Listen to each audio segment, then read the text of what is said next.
नमस्कार दोस्तों, स्वागत है आपका बिहार एक्सप्रेस न्यूज में। तो चलिए आपको लेकर चलते हैं आज की मुख्य और ताज़ा खबरें की ओर। इससे पहले आप वीडियो को किस शहर से देख रहे हैं कमेंट में जरूर बताएं और वीडियो अच्छी लगी तो वीडियो को लाइक करके चैनल को सब्सक्राइब जरूर करें। उत्तर बिहार के धार्मिक स्थलों के लिए बस सेवा शुरू, यात्रियों को मिलेगी राहत। उत्तर बिहार के धार्मिक स्थलों की यात्रा अब और आसान होगी। बिहार राज्य पथ परिवहन विभाग ने पटना से उत्तर बिहार के प्रमुख धार्मिक स्थलों तक वाया मुजफ्फरपुर बस सेवा शुरू करने की तैयारी पूरी कर ली है। इन स्थलों में सीतामढ़ी का पुनौरा धाम, चंपारण, वाल्मीकि नगर और गोपालगंज का थावे माँ का दरबार शामिल है। यात्रियों की सुविधा को ध्यान में रखते हुए BSRTC मुजफ्फरपुर डिपो को 8 बसें उपलब्ध कराई जाएंगी। इन बसों का परिचालन 4 प्रमुख रूटों पर होगा। पुनौरा, रसोल और वाल्मीकि नगर रूट के लिए परमिट पहले स्वीकृत हो चुका है। थावे पटना रूट का परमिट राज्य परिवहन प्राधिकरण पटना द्वारा स्वीकृत किया जाएगा। प्रत्येक रूट पर 2 बसों का परिचालन होगा जो प्रतिदिन 4 फेरे लगाएंगी। 12वीं पास युवाओं के पास सोनारा मौका। 30 नवंबर को बिहार में यहाँ लगेगा जॉब कैंप। 12वीं पास बेरोजगार युवाओं के लिए सोनारा मौका है। 30 नवंबर को गोपालगंज जिला नियोजनालय परिसर में एक दिवसीय जॉब कैंप का आयोजन होने वाला है, जिसमें 12वीं पास युवाओं को नौकरी मिलेगी। कैंप में युवाओं को 12वीं पास का सर्टिफिकेट तथा अपनी बायोडाटा लेकर आना होगा। कंपनी के काउंटर पर बायोडाटा जमा करने पर उनका इंटरव्यू होगा, जिसके बाद उनकी बहाली पूरी हो जाएगी। 30 नवंबर को सुबह 11 बजे से शाम 4 बजे तक नौकरी देने वाली कंपनी का काउंटर जॉब कैंप में लगा रहेगा। अवैध बालू खनन के खिलाफ बड़ी कार्रवाई। 8 महीने में 793 जगहों पर छापा। जिले में अवैध बालू की कारोबार को रोकने के लिए जिला प्रशासन लगातार कार्रवाई करने में जुटा हुआ है। डीएम अमन समीर व एसपी डॉक्टर कुमार आशीष के नेतृत्व में लगातार सड़कों से लेकर घाटों तक खनन विभाग व पुलिस की टीम छापेमारी कर बालू के अवैध परिचालन में शामिल वाहनों को जब्त कर रही है। इसके बावजूद आरा में प्रत्येक दिन अवैध खनन करके डोरीगंज व उसके आसपास में बालू माफिया द्वारा बालू इकट्ठा किया जा रहा है। 1 अप्रैल 2024 से लेकर 25 नवंबर 2024 तक जिला प्रशासन की टीम ने 793 अलग अलग जगहों पर छापेमारी की है। इस दौरान अलग अलग थानों में 542 प्राथमिकी दर्ज कर अवैध परिवहन व खनन में शामिल 545 लोगों को गिरफ्तार किया गया है, जबकि 997 जब्त वाहनों से अब तक 13,77,80,000 रुपए की राजस्व वसूली की गई है। बिहार के स्वास्थ्य विभाग में आधे पद खाली। आबादी के हिसाब से 53% डॉक्टरों की कमी। बिहार में आबादी के हिसाब से डॉक्टर, नर्स और स्वास्थ्य कर्मियों की 50% से अधिक कमी है। इसमें डॉक्टरों की 53% कमी है। 2022 में राज्य में 12,39,00,000 अनुमानित आबादी पर विश्व स्वास्थ्य संगठन के अनुशंसा के हिसाब से 1,24,919 डॉक्टरों की आवश्यकता थी। राज्य में केवल 58,144 एलोपैथिक चिकित्सक उपलब्ध थे, यानी आवश्यकता से 66,775 डॉक्टर कम है। मार्च 2023 तक राज्य के सरकारी अस्पतालों में 11,298 एलोपैथिक चिकित्सक के स्वीकृत पदों के विरुद्ध 4,741 यानी 42% ही चिकित्सक पद स्थापित मिले। वहीं 6,557 चिकित्सक की पद रिक्त पाए गए हैं। भारत के नियंत्रक व महालेखा परीक्षक का लोक स्वास्थ्य आधारभूत संरचना और स्वास्थ्य सेवाओं के प्रबंध पर रिपोर्ट में खुलासा हुआ है।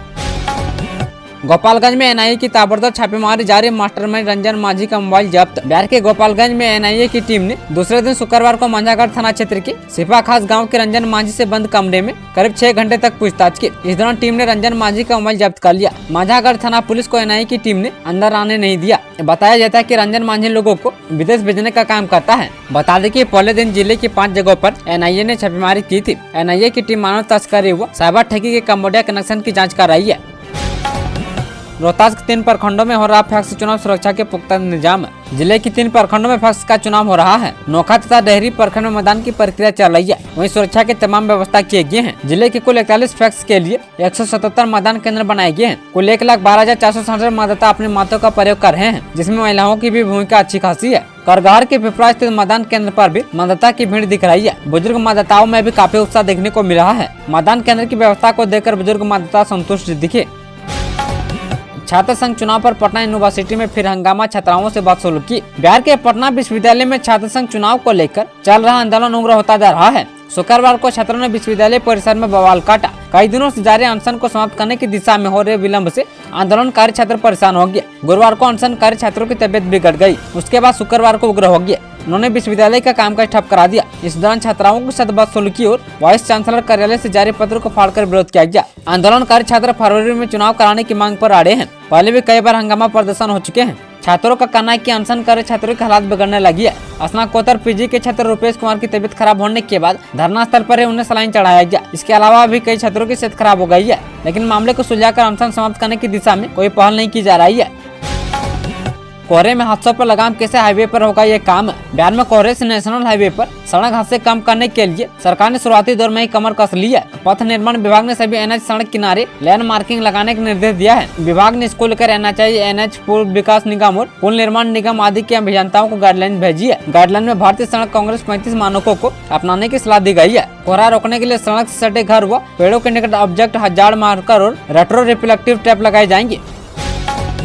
नदियों के गाद का सौदा करेगी सरकार, बाढ़ से निजात करोड़ों की रॉयल्टी समझे पूरा प्लान। बिहार में बाढ़ हर साल तबाही मचाती है। इसका कहर कम करने के लिए नदियों से गाद निकालने की योजना तैयार कर ली गई है। मॉडल प्रोजेक्ट के तौर पर बांका के जयचंदन डैम से गाद निकालकर उसके व्यवसायिक उपयोग की अनुमति दी जाएगी। इससे सरकार को रॉयल्टी के रूप में 49 करोड़ रुपए भी मिलेंगे। यह प्रयोग सफल रहा तो अन्य नदियों से भी गाद निकालने का काम होगा। केंद्र सरकार से भी राष्ट्रीय गाद प्रबंधन नीति जल्द लागू करने का अनुरोध किया जाएगा। जल संसाधन मंत्री विजय कुमार चौधरी ने विधान परिषद में जदयू एमएलसी संजीव कुमार सिंह के तारांकित प्रश्न का जवाब देते हुए जानकारी दी।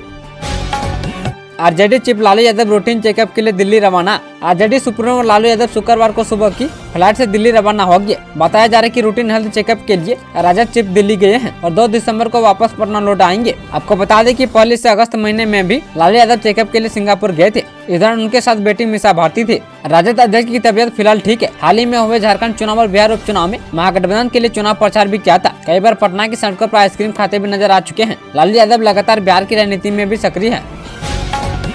दक्षिण बिहार के कई जिलों में पहुंचेगा गंगा जल, मंत्री विजय चौधरी ने बताया नीतीश सरकार का प्लान। दक्षिण बिहार के जिलों में गर्मी के दौरान पेयजल की किल्लत दूर की जाएगी।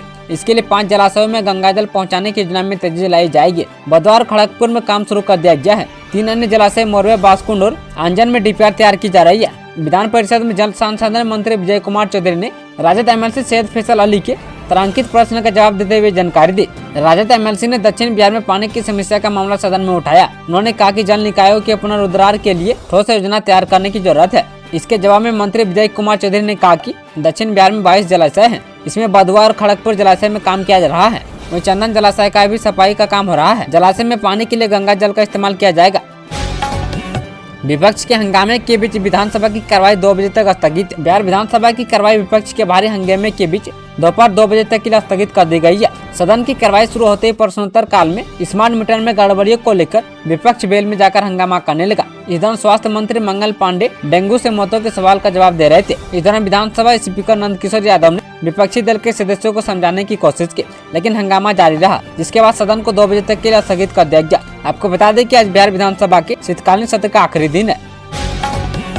बिहारशरीफ की हवा जहरीली, पटना भागलपुर की हालत खराब, इन जिलों का AQI 300 के पार। बिहार की राजधानी पटना की हवा खराब श्रेणी में पिछले 28 दिनों से लगातार बनी हुई है। गंगा किनारे का धूलकनौर शहर के अंदर सड़कों पर खुले में निर्माण सामग्री रखने से वायु प्रदूषण बढ़ता जा रहा है। AN Sinha institute rotary Ganga पथ के किनारे खुले में कूड़ा जलाया जा रहा है, जिसमें प्लास्टिक की मात्रा अधिक है। धूल और धुआं शहर की ओर आने से सांस लेना मुश्किल हो गया है। इन सब के कारण पटना में वायु गुणवत्ता सामान्य नहीं हो पा रहा है। गांधी मैदान थाने के सामने सड़क किनारे खुले में बालू और गिट्टी रखा हुआ है। गांधी मैदान प्रदूषण का हॉट स्पॉट बना हुआ है। नगर आयुक्त के आदेश के बावजूद नगर निगम की टीम इस पर कोई कार्रवाई नहीं कर रही है। पटना में बितानी हो रात तो यहाँ मिलेगा सब कुछ फ्री, हर तरह की सुविधा है उपलब्ध। अगर आप किसी काम से बिहार के दूसरे जिले से पटना आए हैं और यहाँ रात गुजारने के लिए कोई ठिकाना खोज रहे हैं तो अब आपको महंगे होटल में रूम किराए पर लेने की कोई जरूरत नहीं है। सर्दी के मौसम में आपकी रात अच्छे से गुजरेगी। इसके लिए पटना नगर निगम की ओर से खास व्यवस्था की गई है। साथ ही ठंड के दौरान सड़क पर जीवन यापन करने वाले आश्रय विहीनों के लिए भी इंतजाम किए गए हैं। इसके लिए पटना नगर निगम द्वारा रैन बसेरा का निर्माण किया गया है। यह पहली बार है जब अस्थायी और अस्थायी रैन बसेरे के साथ साथ जर्मन हैंगर तकनीकी वाले रैन बसेरे भी तैयार भी किए गए हैं। पटना नगर निगम द्वारा कुल 29 रैन बसेरा का निर्माण किया गया है, जिसमें कुल 9 से 7 बेड की व्यवस्था है। बिहार पुलिस भर्ती के लिए जमकर पसीना बहा रहे युवा, जाने कब होगा फिजिकल टेस्ट। बिहार का औरंगाबाद जिला अति नक्सल प्रभावित क्षेत्र की श्रेणी में आता है। यहाँ कभी गोले की शोर सुनाई देती थी, लेकिन अब यहाँ के बच्चे देश की सेवा करने के लिए दिन रात पसीने बहा रहे हैं। बता दें कि आगामी 9 दिसंबर से बिहार पुलिस फिजिकल टेस्ट होना है। जिले के रफीगंज प्रखंड के दर्जनों युवक युवतियाँ पुलिस की वर्दी पहनने के लिए जमकर पसीना बहा रहे हैं और अपनी तैयारियों को पुख्ता करने में जुटे हुए हैं। रफीगंज स्थित आनंद फिजिकल एकेडमी के ट्रेनर आनंद कुमार यादव ने बताया कि सभी बच्चों को मुकम्मल तैयारी करने की जरूरत है, क्योंकि बहुत कम समय शारीरिक दक्षता परीक्षा में रह गई है। बता दें कि रफीगंज प्रखंड के 50 से अधिक युवतियाँ और 75 से अधिक युवक बिहार पुलिस के लिखित परीक्षा में सफल हुए हैं और अब शारीरिक परीक्षा की तैयारी कर रहे हैं।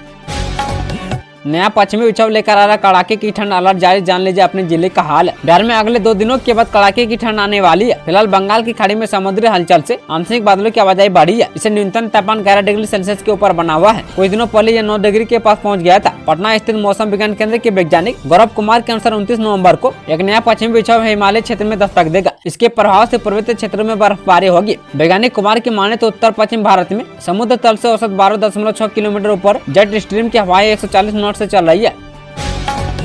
नालंदा में 265 करोड़ से बन रही सड़क से राजगीर जाना होगा आसान। बिहार राज्य पुल निर्माण निगम लिमिटेड के अध्यक्ष शीर्षद कपिल अशोक ने बुधवार को विभिन्न पुलों और सड़क परियोजनाओं का निरीक्षण किया। इस दौरान 265 करोड़ की लागत से बन रहे सालेपुर, नरसंडा, तेलमर, करोटा, पाथौर, बिहार शरीफ से रांची जाने वाले एनएच पर निर्माणाधीन फ्लाईओवर समेत कई महत्वपूर्ण निर्माण कार्यों पर चर्चा की गई। सालेपुर, नरसंडा, तेलमर, करोटा सड़क का निर्माण जनवरी 2025 तक पूरी होने की उम्मीद है। यह सड़क सालेपुर से होकर नरसंडा, तेलमर होते हुए करोटा तक जाएगी और NH30 से जुड़ जाएगी। नालंदा जिले में बन रही सड़क की लागत 265 करोड़ रुपये है। इसके बनने के बाद पटना से राजगीर जाने के लिए एक और मार्ग तैयार हो जाएगा।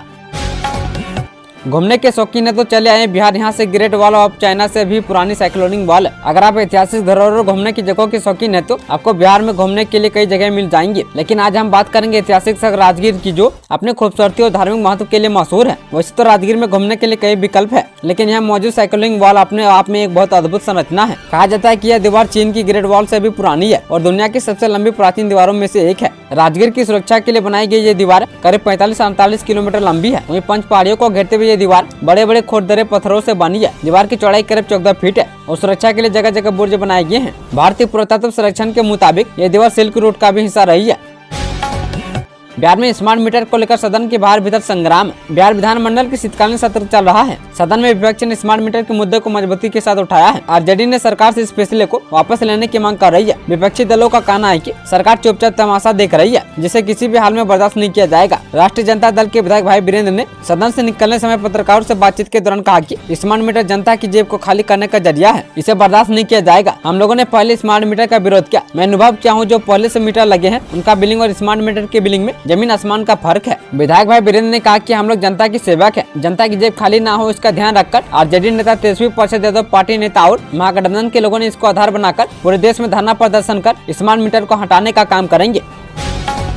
बिहार में घने कोहरे में विमानों की उड़ानें रोकी। दरभंगा एयरपोर्ट पर आने जाने वाली सभी 12 फ्लाइटें रद्द। बिहार में धुंध और कोहरे का असर दिखने लगा है। प्रदेश के कई जिलों में सुबह शाम के समय कोहरे की चादर दिखाई दे रही है। कोहरे के कारण बुधवार को दरभंगा एयरपोर्ट पर लगातार तीसरे दिन हवाई सेवा अस्त व्यस्त रही। इसके साथ ही दरभंगा एयरपोर्ट पर आने जाने वाली सभी 12 उड़ानें रद्द रही। हालांकि मुंबई की फ्लाइटें दरभंगा पहुंची थी, लेकिन क्लियरेंस नहीं मिलने के कारण वाराणसी डाइवर्ट कर दिया गया। स्पाइसजेट के प्रवक्ता आनंद देवड़ा ने बताया कि खराब मौसम के कारण मुंबई की फ्लाइट वाराणसी डाइवर्ट हो गई, जबकि अन्य को रद्द करना पड़ा। गुरुवार की सुबह में भी वाहनों की हेडलाइट चलाकर सड़कों पर आना जाना पड़ा। उत्तर बिहार की कोहरे की सघनता अधिक है। मौसम विभाग के अनुसार राज्य भर में कोहरे की सघनता में अगले 2 दिनों में आंशिक बढ़ोतरी होगी। वहीं पटना सहित राज्य के 22 शहरों के दिन के तापमान में कमी आई है।